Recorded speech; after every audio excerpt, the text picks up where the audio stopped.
नमस्कार दोस्तों, आपका स्वागत है अपने यूट्यूब चैनल एस के स्टडी जोन पर। आज हम पॉलिटी का प्रैक्टिस सेट नंबर 17 को करेंगे और इसमें हमारे टोटल 25 क्वेश्चन हैं जिसको हम ट्राई करेंगे 10 से 12 मिनट के अंतर्गत करने का। ठीक है, आइए चलिए शुरू करते हैं बिना किसी देरी के। क्वेश्चन नंबर 26, निम्नलिखित में से कौन सा शब्द भारत के संविधान की उद्देशिका में नहीं है? तो कौन सा शब्द भारत के संविधान की उद्देशिका में नहीं है? समाजवादी शब्द है, पंथ निरपेक्ष भी है, प्रभु संपन्न भी है, लोक कल्याण भारत की उद्देशिका में नहीं है। आगे बढ़ते हैं बिना किसी देरी के। क्वेश्चन नंबर 27, भारतीय संविधान की प्रस्तावना में निम्नलिखित में से किस स्वतंत्रता का वर्णन नहीं है? जो संविधान की प्रस्तावना है उसमें किस स्वतंत्रता का वर्णन नहीं है? तो विचारों की स्वतंत्रता का वर्णन है, विचार व्यक्त करने की स्वतंत्रता का भी वर्णन है, विश्वास की स्वतंत्रता का भी वर्णन है, लेकिन आर्थिक स्वतंत्रता का वर्णन नहीं है भारतीय संविधान की प्रस्तावना में। क्लियर है? क्वेश्चन नंबर 28, भारतीय संविधान का कौन सा भाग संविधान की आत्मा कहलाता है? तो संविधान की आत्मा कहलाता है उद्देशिका को संविधान की आत्मा कहते हैं। ठीक है, आगे बढ़ते हैं। निम्नलिखित में से किस बाद में उच्चतम न्यायालय ने घोषणा की किस उद्देशिका संविधान का भाग है? तो एक केस हुआ था केशवानंद भारती बनाम केरल राज्य, तो इसमें बोला गया था कि उद्देशिका संविधान का ही भाग है। ठीक है, आगे बढ़ते हैं। भारत का संविधान डैश के तहत प्रदान करता है कि किसी भी अपराध के लिए आरोपी को स्वयं के लिए गवाह बनाने के लिए मजबूर नहीं किया सकता। तो आर्टिकल नंबर 20, कौन सा? आर्टिकल नंबर 20 में ऐसा बताया गया है लाइफ एंड लिबर्टी के बारे में। तो इसका करेक्ट आंसर हो जाएगा अनुच्छेद 20 का सब क्लॉज 3। ठीक है, आगे बढ़ते हैं।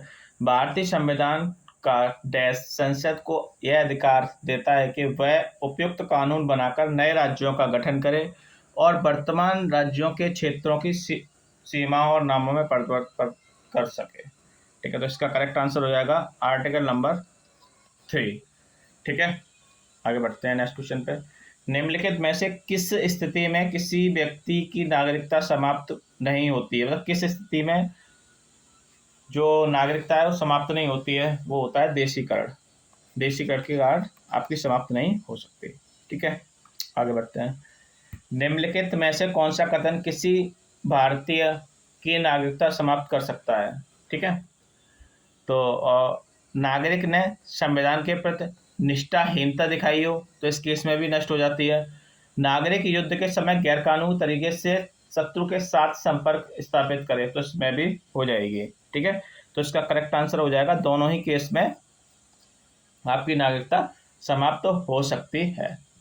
मौलिक अधिकार डैश, तो मौलिक अधिकार आपातकालीन की स्थिति में ही निलंबित किए जा सकते हैं। ठीक है, मौलिक अधिकार आपातकालीन की स्थिति में ही निलंबित किए जा सकते हैं, लेकिन जो दो हैं 20 और 21, आर्टिकल नंबर 20 और आर्टिकल नंबर 30 को छोड़कर सभी को निलंबित किया जा सकता है, बट इन दो को निलंबित नहीं किया जा सकता। आगे बढ़ते हैं।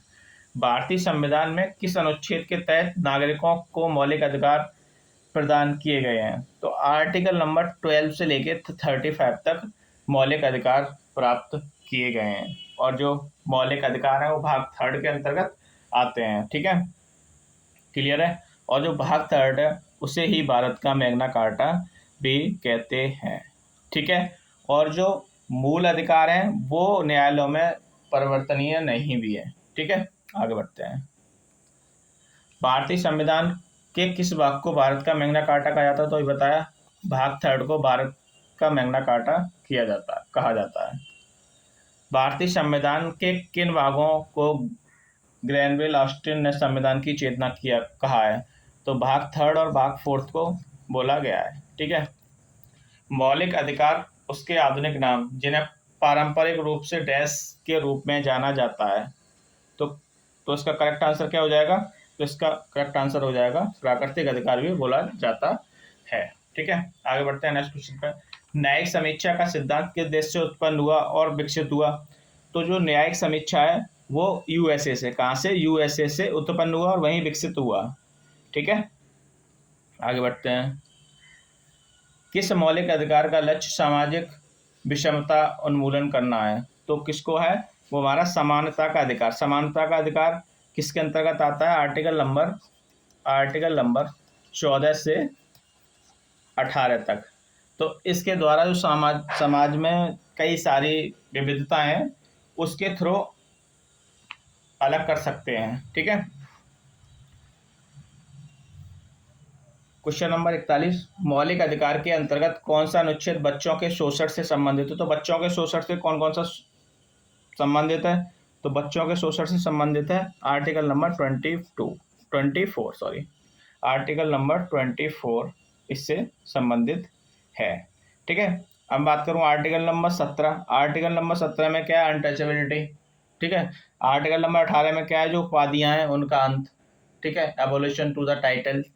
आर्टिकल नंबर 23 में क्या है? आर्टिकल नंबर 23 में है कि मानव द्वारा जो बलात्श्रम है उसका प्रतिरोध। ठीक है। जैसे जो चाइल्ड लेबर्स कराना रहता है वो वाला। ठीक है। आर्टिकल नंबर 24 का ये बच्चों का शोषण से संबंधित है।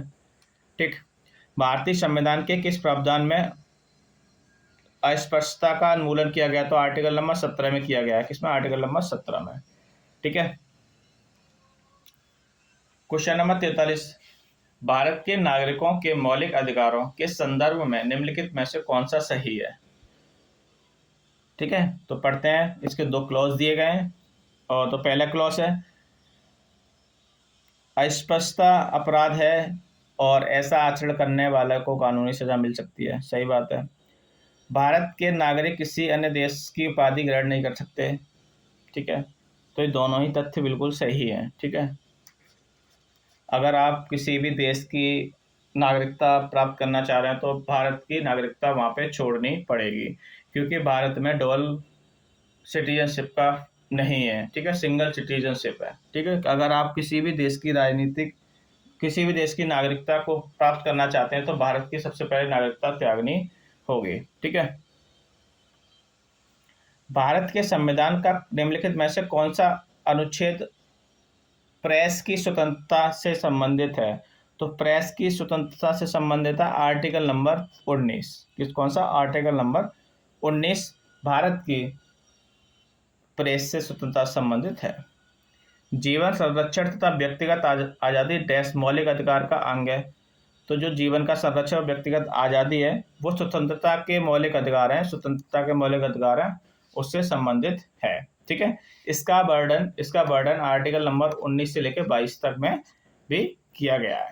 ठीक है। चार जो इसके आर्टिकल है 19, 20, 21, 22, वहां पे आपको जीवन का संरक्षण और व्यक्तिगत आज़ादी के बारे में डिटेल में बताया गया। आगे बढ़ते हैं। क्वेश्चन नंबर 46, भारतीय नागरिकों के मौलिक अधिकारों के संदर्भ में निम्नलिखित में से कौन सा सही है? सब क्लॉज ए पढ़ेंगे पहले इसका। राज्य किसी भी नागरिक के भाषण या अभिव्यक्ति की स्वतंत्रता पर प्रतिबंध लगा सकता है यदि वह दूसरे देश के साथ मैत्रीपूर्ण संबंध पर प्रभाव डालता है। बिल्कुल सही है। आपातकाल के दौरान स्वतंत्रता के अधिकार को स्थगित किया जा सकता है तथा प्रतिबंध लगाया जा सकता है। दोनों कथन बिल्कुल सही हैं। ठीक है। अगर कहीं वॉर वाली सिचुएशन है तो वहाँ पे हमारे सारे छीन लिए जाएंगे, क्योंकि वहाँ एज आपकी सेफ्टी कंसर्न भी रहता है। ठीक है। आगे बढ़ते हैं। क्वेश्चन नंबर 47, प्राकृतिक न्याय के सिद्धांत निम्नलिखित में से लागू हैं? तो किस में लागू हैं? ये चारों कार्रवाई होती हैं वहाँ पर लागू होते हैं। क्वेश्चन नंबर 48, बच्चों के लिए मुफ्त और अनिवार्य शिक्षा का अधिकार अधिनियम किस वर्ष आयोजित किया गया था? तो कब किया गया था? यह किया गया था सन 2009 में। कब किया गया था? सन 2009 में। और ये कब काम करना लागू हो गया था? तो ये हुआ था 1 अप्रैल। ठीक है। 1 अप्रैल 2010 से लागू हो गया था। क्लियर है। आगे बढ़ते हैं। अनुच्छेद 31A डैश भारतीय संविधान में सम्मिलित किया गया था। तो कौन सा संशोधन हुआ था? तो प्रथम ही संशोधन हुआ था 1951 में। ठीक है। वहां पर 31A को ऐड किया गया था। क्लियर है। आगे बढ़ते हैं। निम्नलिखित में से कौन से अधिकार भारतीय संविधान के अनुच्छेद 32 के अंतर्गत परिवर्तित किए जा सकते हैं? कौन से किए जा सकते हैं? मौलिक अधिकार परिवर्तित किए जा सकते हैं। जो आर्टिकल नंबर 32 है, इसे भारतीय संविधान की आत्मा भी बोला गया है। भारतीय संविधान की आत्मा किसके द्वारा बोला गया है? तो भारतीय संविधान की जो आत्मा है वो बोला गया है डॉक्टर भीमराव अंबेडकर द्वारा बोला गया है। ठीक है, इसे क्या बोला गया है? संविधान की आत्मा और हृदय, ये किसके द्वारा बोला गया है?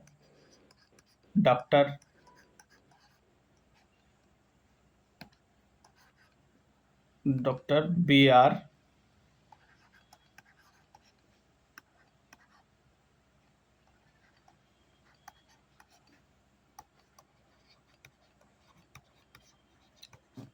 अंबेडकर द्वारा बोला गया है। ठीक है, क्लियर है?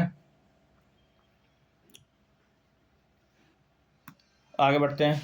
तो आज के वीडियो में इतना ही, और आज हमने 25 क्वेश्चंस किए। आपके कितने क्वेश्चंस सही रहे वो आप कमेंट में ज़रूर बताएं, और आपको वीडियो कैसी लगी हो। अगर वीडियो अच्छी लगी तो वीडियो को लाइक करें और चैनल को सब्सक्राइब करें। ऐसी डेली वीडियोस के साथ मिलने के लिए हमारे चैनल को आप सब्सक्राइब कर सकते हैं। धन्यवाद। जय हिंद, जय भारत।